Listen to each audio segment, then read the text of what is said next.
અત્યારે અમારે થોડુંક બાકી હતું વિડીયોમાં, પણ અમે ફટાફટ અહીંયાથી જઈ રહ્યા છીએ, કેમ કે અહીંયા વધારે ટાઈમ ઊભું રહેવાય એવું નથી. પાછળ કંઈક છે, અવાજ બી આવી રહ્યા છે. જેને ના હોય વિશ્વાસ અહીંયા આવીને જોઈ જાય. મૂકી દો વિડીયો. ચલો ફટાફટ ભાગો કેમેરામેન, બરાબર ગાડી.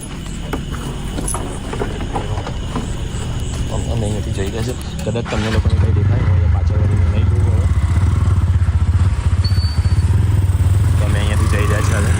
હવે તમે આ જગ્યા પ્રોપર જોઈ શકો છો શું છે શું નહીં, કેમ કે આ બહુ જ ડરાવની જગ્યા છે.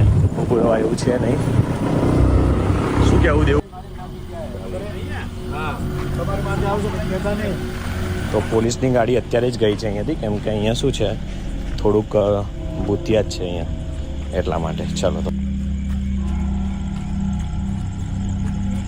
તો કેમ છો મિત્રો, ફરીવાર સ્વાગત છે તમારું અમારી યુટ્યુબ ચેનલ ગુજ્જુ માર્કોસમાં, જેમાં અમે એક્સપ્લોર કરીએ છીએ આવી જ ભૂતિયા જગ્યાઓ, જે તમને અત્યારે દેવભાઈ બતાવશે. દેવભાઈ થોડા આગળ આવી જાઓ,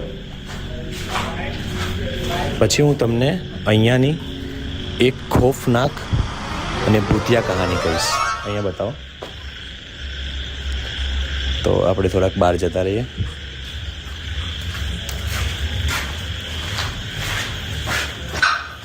આ જગ્યા છે જે કદાચ નરોડામાં રહેતા લોકોએ જોઈ હશે. હું આ જગ્યાને પ્રોપર એડ્રેસ નહીં કરું, કેમ કે અહીંયા આવું સારી વાત નથી. અહીંયા અત્યારે અમે જસ્ટ શૂટ કરતા હતા ત્યારે પોલીસની બી ગાડી આવીને ગઈ છે, જે હું તમને હમણાં વિડીયોમાં બતાવીશ.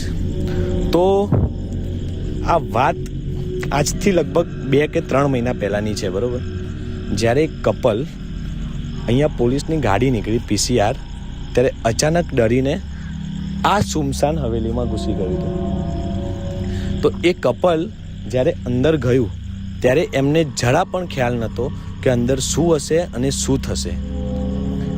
એ લોકો જ્યારે PCR અંદરથી અહીંયાથી જતી રહી ત્યારે નીકળવાની જગ્યાએ એ લોકોએ અહીંયા રોકાઈને એમના એકાંતના પળો માણતા હતા.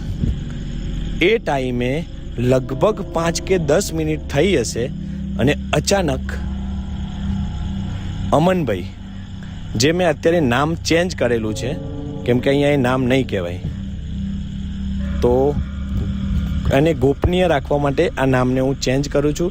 આપણે અમન નામથી જાણશું. તો અચાનક અમનભાઈ આ રૂમમાં, જે અહીંયા બતાવીશું તમને, આ રૂમ છે, આ રૂમમાં અમનભાઈ એ અને એમની ગર્લફ્રેન્ડ અંદર હતા. પોલીસની PCR જતી રહી